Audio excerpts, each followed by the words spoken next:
नमस्कार। आप सभी का जय जय कृष्ण चैनल में स्वागत है। सभी विद्यार्थी मुझसे छायावाद के संबंध में जिज्ञासा कर रहे थे कि आप अपने चैनल पर छायावाद संबंधी वीडियो कब डालेंगे। एमए और बीए के विद्यार्थी परीक्षा दे रहे हैं, उनके लिए छायावाद एक महत्वपूर्ण परीक्षापयोगी विषय है। इसी को ध्यान में रखते हुए मैं अल्प समय में छायावाद विषय पर चर्चा करने के लिए तैयार हुआ और ये वीडियो खास विद्यार्थियों के लिए बनाया गया है। आइए सीधे मुद्दे पर आते हैं। छायावाद क्या है? देखिए, छायावाद की परिभाषा अलग अलग विद्वानों ने अलग अलग दी है, पर कोशिश करते हैं कि क्या परिभाषाएं निकल कर आती है, हम क्या समझ पाते हैं। हमारा उद्देश्य समझना है, तो हम छायावाद की परिभाषा हम देखते हैं। कविता की एक विशेष दार्शनिक अनुभूति युक्त शैली है। छायावाद क्या है? कविता की एक विशेष दार्शनिक अनुभूति युक्त शैली है, जिसमें लौकिक प्रेम के माध्यम से अलौकिक और अलौकिक प्रेम के माध्यम से लौकिक अनुभवों का चित्रण होता है। प्रकृति का मानवीकरण गीति तत्व के साथ किया जाता है। कहने का अर्थ है, दो व्यक्तियों के बीच के प्रेम से ईश्वर प्रेम को बताया जाता है और उस ईश्वर प्रेम के माध्यम से हम लौकिक अनुभवों को महसूस करते हैं, उसको बताते हैं। प्रकृति का मानवीकरण होता है। अंबर पनघट में डुबो रही, तारा घट उषा नागरी। छायावाद के बारे में हमारे आचार्य रामचंद्र शुक्ल जी कहते हैं कि छायावाद के दो अर्थ निकलते हैं, एक तो रहस्यवाद और दूसरा शैली के विशेष अर्थ में। रहस्यवाद का अर्थ है जो हम जानते नहीं, उस ईश्वर के प्रति हम जो भी हम बात कहेंगे, उस ईश्वर, उस अज्ञात सत्ता के प्रति हम जो भी बात कहेंगे, वह सब रहस्यवाद होगा।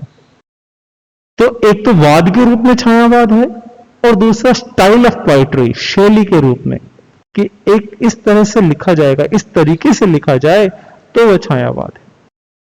अर्थात रामचंद्र शुक्ल दो बातों में छायावाद बताते हैं कि एक तो वाद थ्योरी है, वाद है रहस्यवाद के संदर्भ में, कि छायावाद मतलब दूसरा अर्थ निकले, रहस्यवाद निकले, और दूसरा शैली के संबंध में, स्टाइल ऑफ पोएट्री, कि हां इस तरीके से कवि लिखता है तो यह छायावादी कविता है। डॉक्टर नगेंद्र छायावादी आलोचक रहे हैं। उन्होंने लिखा है, डॉक्टर नगेंद्र लिखते हैं, स्थूल के प्रति सूक्ष्म का विद्रोह। यह परिभाषा भी बहुत लोकप्रिय हुई। 1939 में उन्होंने परिभाषा दी और पुस्तक का नाम था सुमित्रानंदन पंत, जो कि एक छायावादी कवि। स्थूल के प्रति सूक्ष्म का विद्रोह, यह परिभाषा उन्होंने दी। अर्थात सूक्ष्म भावनाएं जो पिरोकर आपके सामने प्रस्तुत करें कविता में, वह छायावादी कवि है। छायावादी कवि जयशंकर प्रसाद जी कहते हैं कि स्वानुभूति की विवृत्ति, अर्थात खुद के जो अनुभवों की विवृत्ति होती है, वह छायावाद है। इस तरह से अलग अलग विद्वानों ने अलग अलग परिभाषाएं दी। मैं अगर इसको विवरण को दूं तो कम से कम 6 से 7 घंटे लग सकते, पूरा छायावाद खत्म होने। अब थोड़ी सी बात बता दें, हल्की फुल्की बात, कि छायावाद का जो शब्द है वास्तव में खिल्ली उड़ाने के लिए किया गया था। बाद में शुक्ल जी ने इसे छायावास, फैंटेसमाटा से जोड़ा और अन्य विद्वानों ने छायावादी काव्य प्रवृत्तियों से जोड़ दिया, जिसकी चर्चा हम आगे के अध्याय में करेंगे। विभिन्न परिभाषाओं से हम मुख्य बिंदु आपके सामने रख देते हैं। क्या मुख्य बिंदु आए हैं, देखते हैं।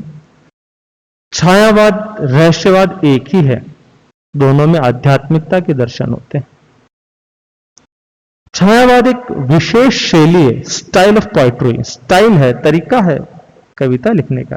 अब क्या क्या तरीके में क्या क्या होंगे, तरीके में क्या क्या होंगे आइए जानते हैं। तो वो आता है प्रतीकवाद, प्रतीकों का प्रयोग अधिक होता है। दूसरा है चित्र भाषा शैली, भाषा चित्रात्मक होती है। अन्योक्ति पद्धति, सीधे सीधे बात न कहकर अन्योक्ति पद्धति पर बात होती है। चित्रभाषा शैली देखिए, अंबर पनघट में डुबो रही तारा घट उषा नागरी, उषा का वर्णन है। बीती विभावरी जागरी, तो इस तरह से चित्रभाषा शैली। आगे हम बात करते हैं छायावादी प्रकृति में मानव जीवन का प्रतिबिंब देखता है। अभी बताया एक उदाहरण जिसमें प्रकृति में मानव जीवन का प्रतिबिंब कवि देखता है। मधुर मधुर मेरे दीपक जल, अब दीपक हमें विशेष प्रतीक को बताता है, तो प्रतीकवाद आ गया। दार्शनिकता या दार्शनिक अनुभूति, जो भी कवि महसूस करता है दर्शन के क्षेत्र में, वह अपना दर्शन इसमें प्रस्तुत करता है, चाहे जयशंकर प्रसाद जी हो, चाहे सुमित्रानंदन पंत जी हो, चाहे सूर्यकांत त्रिपाठी निराला जी हो, इन सब ने अपने अपने दर्शन प्रस्तुत किए हैं। प्रेम का चित्रण होता है, विशेष बात है, प्रेम का चित्रण होता है। और इस स्टाइल में एक खास बात है, गीति तत्व की प्रमुखता होती है, अर्थात इसमें गीति तत्व होता है। स्थूल के प्रति सूक्ष्म का विद्रोह। अब स्थूल क्या चीज है, वास्तविकता, इतिवृत्तात्मकता, इतिवृत्तात्मक पूरी घटना का विवरण होता है। उपयोगिता, सभी प्रकार के बाह्य रूप रंग रूढ़ी मांसलता, यह यथार्थ, ये सब स्थूल है। अब सूक्ष्म क्या है, कल्पनाशीलता, स्वच्छंदता, मानसिक स्वतंत्रता और व्यक्तिकता। तो स्थूल का तात्पर्य वास्तविकता, इतिवृत्तात्मकता, उपयोगिता, बाह्य रूप रंग रूढ़ी मांसलता और यथार्थ है, जबकि सूक्ष्म से तात्पर्य कल्पनाशीलता, स्वच्छंदता, मानसिक स्वतंत्रता और व्यक्तिकता है। यह विद्रोह का अर्थ है, अब स्थूल का के प्रति सूक्ष्म का विद्रोह। सूक्ष्म समझ लिया, स्थूल समझ लिया, अब विद्रोह क्या है। विद्रोह है उपयोगितावाद के प्रति भावुकता का विद्रोह, नैतिकता के प्रति मानव चिंतन व मानसिक स्वतंत्रता का विद्रोह, और काव्य में बंधनों के प्रति स्वच्छंद कल्पना का विद्रोह। यही स्थूल के प्रति सूक्ष्म का विद्रोह है। आइए जानते हैं हिंदी कविता में छायावादी काव्य का युग कब रहा। एक बात यहां बता दूं कि हिंदी कविता इसलिए बोला क्योंकि विदेशी पाश्चात्य साहित्य में छायावादी युग पहले ही आ गया था। तो हिंदी कविता में छायावादी युग कब रहा, आइए जानते हैं। यह रहा 1918 से 1936 तक। खूब सारी रिसर्च हुई, खूब सारे शोध लिखे, कई विद्वानों ने अपने अपने विचार रखे।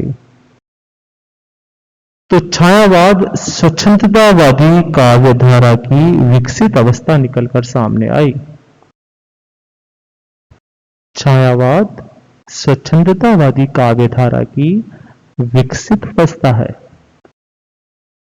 स्वच्छंदतावादी रोमांटिक। अब स्वच्छंदतावादी काव्य कवि कौन कौन से हैं और क्या काव्य लिखे। श्रीधर पाठक, राम नरेश त्रिपाठी, मुकुटधर पांडे, ये जो 3 नाम आपके स्क्रीन पर दिखाई दे रहे हैं, ये 3 स्वच्छंदतावादी जो कि पहला चरण रहा छायावाद के पहले का, उसके कवि हैं। और शुक्ल जी ने तो मुकुटधर पांडे जी को छायावाद का प्रवर्तक सिद्ध किया।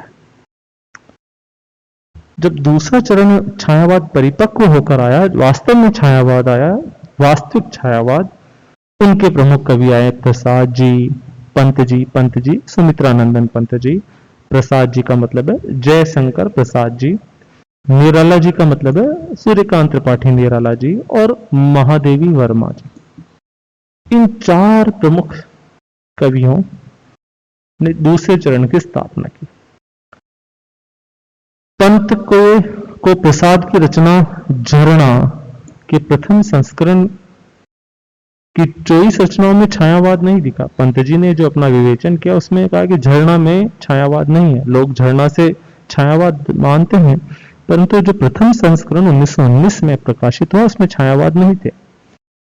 दूसरे संस्करण 1927 में छायावादी कविता निकली।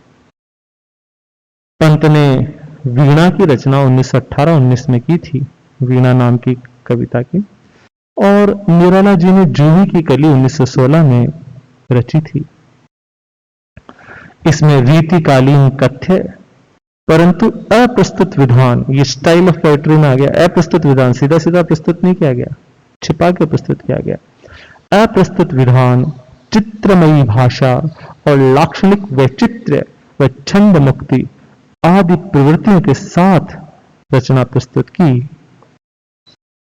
पंत जी के अनुसार किसी एक कवि ने धारा का प्रवर्तन न कर, कवियों ने युग चेतना से प्रेरणा ग्रहण कर स्वतंत्र विकास के रूप में इस स्वच्छंदतावादी धारा को आगे छायावाद के रूप में विकसित किया। इसीलिए पंत जी ने कहा कि छायावादी कवियों में समानता होते हुए भी विविधता है। निराला जी अलग लिखते हैं, पंत जी अलग लिखते हैं, महादेवी जी की अलग विशेषता है, और प्रसाद जी हमारे राष्ट्रीय गौरव को बढ़ाते हुए नजर आते हैं, राष्ट्रीय सांस्कृतिक गौरव को लाते हुए नजर आते हैं। इस युग का अंत कैसे हुआ? 1936 में भारत में प्रगतिशील लेखक संघ की स्थापना हुई, उससे इस युग का अंत माना जाता है। हिंदी कविता में वस्तु वर्णन के स्थान पर कोमल मधुर अनुभूतियां, सुंदर शब्द संयोजन, प्रकृति के प्रति अंतर्दृष्टि, नवीन छंद, मुक्त छंद आदि छायावाद ने ही प्रदान किए हैं। आगे की वीडियो में हम छायावादी प्रवृत्तियों की चर्चा करेंगे। आप इस चैनल को लाइक करें, सब्सक्राइब करें, ताकि मैं आपके लिए इससे भी बेहतर वीडियो लेकर आ सकूं। और कमेंट बॉक्स में कमेंट करना न भूलें। अगर आपकी कोई जिज्ञासा है, कोई प्रश्न है, तो आप कमेंट बॉक्स पर अपने प्रश्न लिखें, ताकि मैं और मेरे डिपार्टमेंट के साथी उसको आसानी से हल कर आपकी समझ विकसित कर सकें, उस समझ में परिवर्तन ला सकें। तो कमेंट बॉक्स पर अपने जिज्ञासाएं, प्रश्न जरूर लिखिएगा। आपके शेयर, लाइक और प्रोत्साहन की प्रतीक्षा में इस चैप्टर को हम यहीं समाप्त करते हैं। धन्यवाद।